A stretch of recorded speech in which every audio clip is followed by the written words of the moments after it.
गुरु प्यारी सात संगत जी, प्यार भरी राधा स्वामी जी, सात संगत जी, आज की वीडियो को पूरा ज़रूर देखिए। अगर वीडियो अच्छी लगती है तो वीडियो को ज़रूर लाइक और चैनल को सब्सक्राइब करना मत भूलिएगा।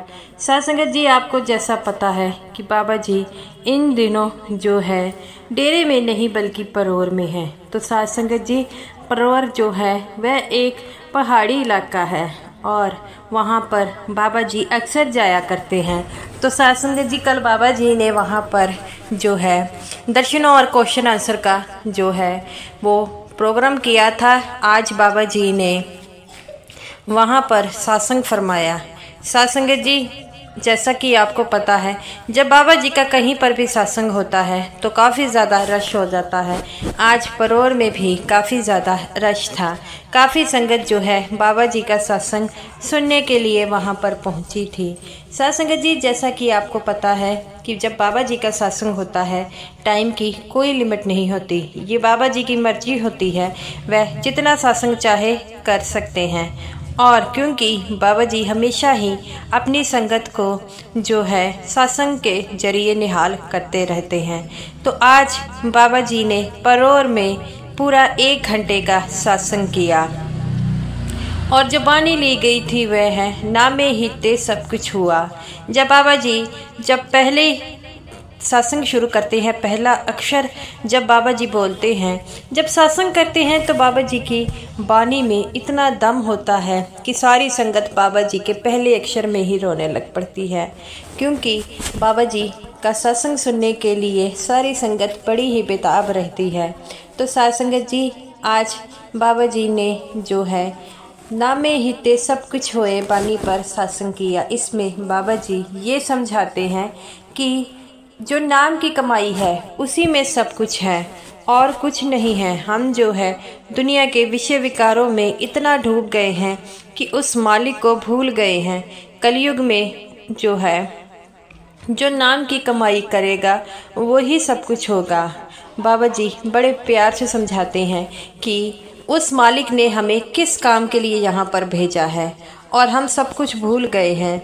जब हम उस मालिक के पास जाएंगे तो क्या जवाब देंगे? वह हमसे पूछेगा कि मैंने तुम्हें किस काम के लिए भेजा था और तू क्या कर कर आया है।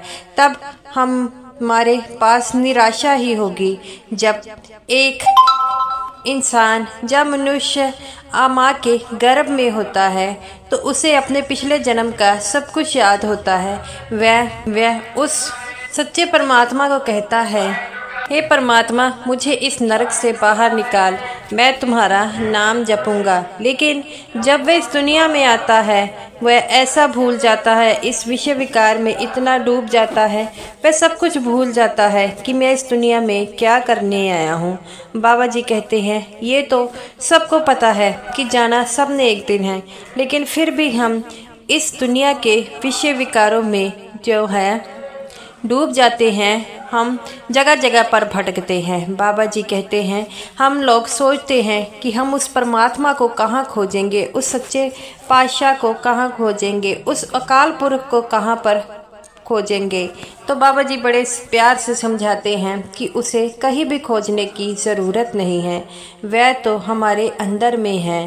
तो बाबा जी बड़े प्यार से समझाते हैं। हम लोग सोचते हैं कि कहाँ पर पहुँचना है, कहाँ पर जाना है, तो बाबा जी कहते हैं कहीं पर नहीं जाना है। जो कुछ आपने देखना है अपने अंदर ही देखना है, लेकिन हम अपने अंदर में नहीं ढूंढ पाते उसे। हम तो बाहरमुखी साधनों में इतना खो गए हैं कि उस मालिक को भी भूल गए हैं, उस सच्चे परमात्मा को भूल गए हैं जिससे हमारा रिश्ता है।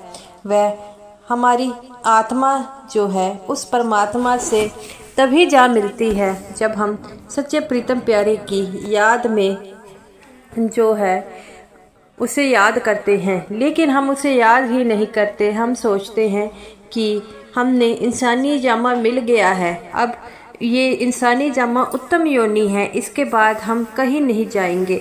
बाबा जी कहते हैं कि जिस तरह के हम कर्म करेंगे हमको नीची योनियों में भी आना पड़ेगा, लेकिन हम ये नहीं सोचते।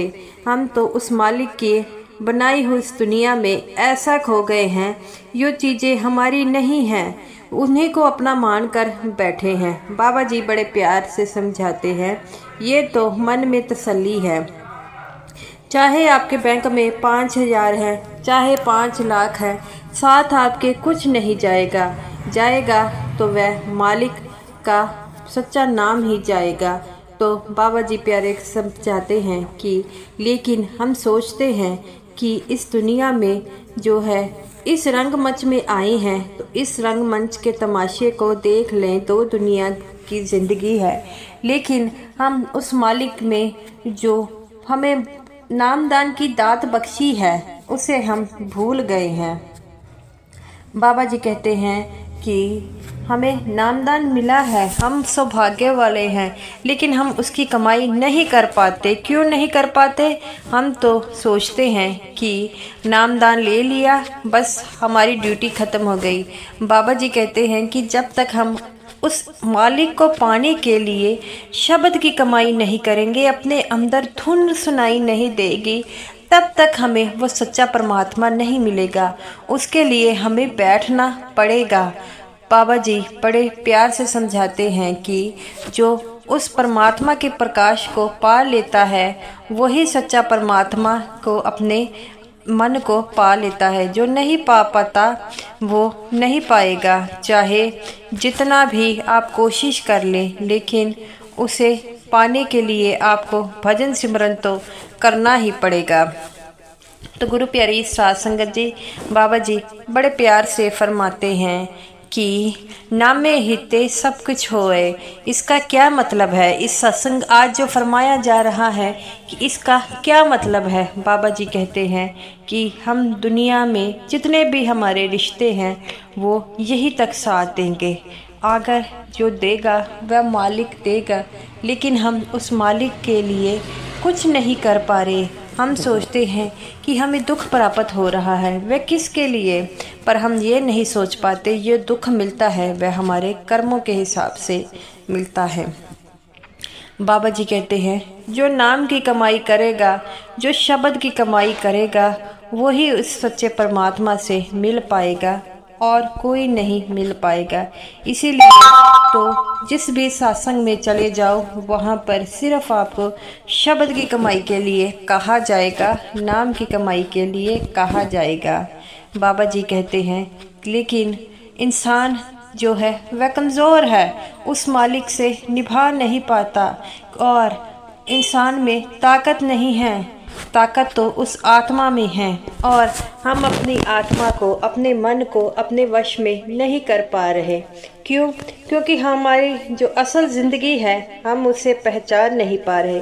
हम सोचते हैं कि हमें जो है नाम की कमाई से क्या मिलेगा, लेकिन नाम की कमाई जब से है तब से ये दुनिया है। जिस दिन ये शब्द की कमाई ख़त्म हो जाएगी उस दिन ये नाम की कमाई भी, जिस दिन हमें उस मालिक को पाने की हमेशा कोशिश करनी चाहिए। तो गुरु प्यारी साध संगत जी, बाबा जी कहते हैं हम दुनिया के विषय विकारों में इतना डूब गए हैं, तेरी मेरी करने लग पड़े हैं। धर्मों मजहबों के नाम पर एक दूसरे को काटते हैं, लेकिन क्या मिला? कुछ नहीं मिला। हर धर्म में यही समझाया जाता है कि वह सच्चा परमात्मा एक है। बाबा जी ने कहा आप जितने भी धर्म ग्रंथ पढ़ लेंगे सब में एक ही बात फरमाई जाती है कि वह सच्चा परमात्मा एक है, लेकिन हम ये समझ नहीं पा रहे। कोई कहता है मेरा धर्म बड़ा है, कोई कहता है मेरा, और जब उस मालिक के पास जाओगे वहाँ पर आपका धर्म नहीं देखा जाएगा, आपकी नाम की कमाई देखी जाएगी और आपके कर्मों का हिसाब लाया जाएगा। ईसाई धर्म में इसे गॉड कह देते हैं, मुसलमान इसे जो है वह अल्लाह कह देते हैं, हिंदू इसे भगवान कह देते हैं। सभी धर्मों का अलग अलग मजहब है, अलग अलग जाते हैं, लेकिन सभी धर्म का एक ही मकसद है, एक और एक ही वह सच्चा परमात्मा है। उसे पाने के लिए हमें अंतर ध्यान होना पड़ेगा, अपने मन को मारना पड़ेगा, बैठना पड़ेगा और यहाँ पर तो सभी सत्संगी यही कहते हैं कि जब हम सिमरन पर बैठते हैं नींद आती है। इस बहानों को छोड़कर हमें जो है शब्द की कमाई करनी होगी। बाबा जी कहते हैं यहाँ पर संगत आधी संगत सो रही होती है, आधी जो होती है वह जब यहाँ से पंडाल में बाहर निकलेंगे सब कुछ भूल जाएंगे। सिर्फ इनमें से 10-15 ही ऐसे होंगे जिन्हें जो कुछ कहा जाता है याद रहेगा। बाबा जी कहते हैं हम मंदिरों में जाते हैं, मस्जिदों में जाते हैं, किसी धार्मिक पुरुष के पास जाते हैं, किसी जो है साधु के पास जाते हैं, हम माथा टेकते हैं, हम उनके कपड़ों को छूने की कोशिश करते हैं। बाबा जी कहते हैं बेटा ये रूहानियत कपड़ों में नहीं होती, हम उनसे जो सीखना चाहते हैं वह सीख नहीं पाते। हम तो यही उनके समझते हैं इनके पैरों को हाथ लगा लिया तो सब कुछ पा लिया। बाबा जी कहते हैं जो कुछ पाना है आपने अंदर से पाना है, बाहर से कुछ नहीं पाना। बाबा जी बड़े प्यार से समझाते हैं कि सब कुछ तेरे अंदर नहीं, बाहर कुछ नहीं, और बाहर जो है सिर्फ भरम परम है। और हमें इसी तरह फरमाया जाता है। बाबा जी कहते हैं कि हमें सब कुछ जो ढूंढना है वो अपने अंदर ढूंढना है। बाबा जी कहते हैं अगर कोई कपड़ा गंदा हो जाता है तो उसे धोया जाता है, इसी तरह हमारा मन भी गंदा है और हमें अपने मन को धोने के लिए क्या करना होगा? शब्द की कमाई करनी होगी, नाम की कमाई करनी होगी। बाबा जी बड़े प्यार से समझाते हैं उस मालिक से ये कहना होगा कि हमारी रूहें जो हैं वह पवित्र है, मैली हैं, उन्हें अपने रंग के नाम की कमाई में ऐसा रंगना होगा कि तभी तो हम उस सच्चे परमात्मा के हो पाएंगे, उस मालिक के हो पाएंगे। लेकिन उसके लिए हमें उसे मारना होगा, शब्द की कमाई करनी होगी, नाम की कमाई करनी होगी। धार्मिक स्थानों पर जाने से, नहाने से हमें मुक्ति नहीं मिलेगी। मुक्ति मिलेगी तो भजन सिमरन से मिलेगी। लेकिन संगत इस बात को समझती नहीं है, हमेशा मुझसे सवाल पूछते हैं कि बाबा जी ऐसा करने से क्या होगा? तो बाबा जी कहते हैं बेटा कुछ नहीं होगा, उसके लिए आपको अपने मन को मारकर शब्द की कमाई करनी होगी। जो कर लेगा वही उस परमात्मा को पा लेगा, जो नहीं पाएगा फिर इसी 84 के जेल खाने में फंसा रहेगा। फिर कभी कुछ बनेगा, कभी कुछ बनेगा, फिर इंसानी जमा पड़ेगा। जिस इंसान को जिस चीज़ से प्रेम होगा वही जो है वहाँ पर दोबारा जन्म लेगा। जब एक सत्संगी की मौत होती है, वह जो मोह माया से त्याग करता है, संसार को जो है सब कुछ छोड़ जाता है, उसे तो प्राण निकलने में आसानी होगी।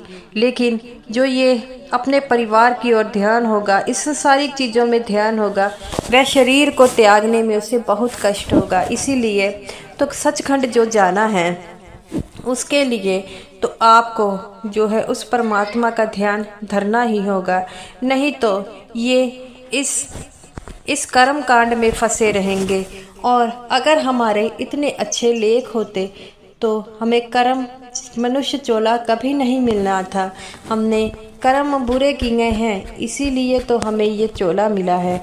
अगर फिर इस चोले में फंसे रहना है तो हमें नाम की कमाई ना ही करनी। अगर हम इस चोले को अगर छोड़कर इस जन्म मरण के चक्रों से छुटकारा पाना है, उसके लिए आपको शब्द की कमाई करनी है। बाबा जी बड़े प्यार से समझाते हैं कि शब्द ही हमें जो है हमारे इस लेख को काटेगा, जो जन्म मरण के चक्रों से छुटकारा दिलाएगा। क्योंकि शब्द की कमाई ऐसी है जो हमें उस मालिक तक पाने में, उस मालिक को ढूंढने में हमें जो है मदद करेगा। इसीलिए जितने भी साधु संत आए हैं, ऋषि मुनि आए हैं, उन्होंने हमें एक ही सीख दी है कि उस सच्चे परमात्मा को पाने के लिए जो है शब्द की कमाई कीजिए, नाम की कमाई कीजिए। साथ संगत जी आज पंडाल जो है पूरा खचाखच बना था। और जब बाबा जी का सत्संग होता है तो संगत तो रोती है, क्योंकि बाबा जी संगत को फटकार भी लगाते हैं और प्यार से भी समझाते हैं। इसीलिए तो बाबा जी हमेशा अपने सत्संग के अंत में एक ही बात कहते हैं, नानक के घर केवल नाम की कमाई। जो नाम की कमाई कर लेगा, जो शब्द की कमाई कर लेगा, वही इस 84 लाख जूनों से पार होगा। तो गुरु प्यारी साध संगत जी, ये रही मेरी आज की वीडियो अच्छी लगी हो तो लाइक कीजिएगा और समूह साध संगत जी को मेरी तरफ से प्यार भरी राधा स्वामी जी।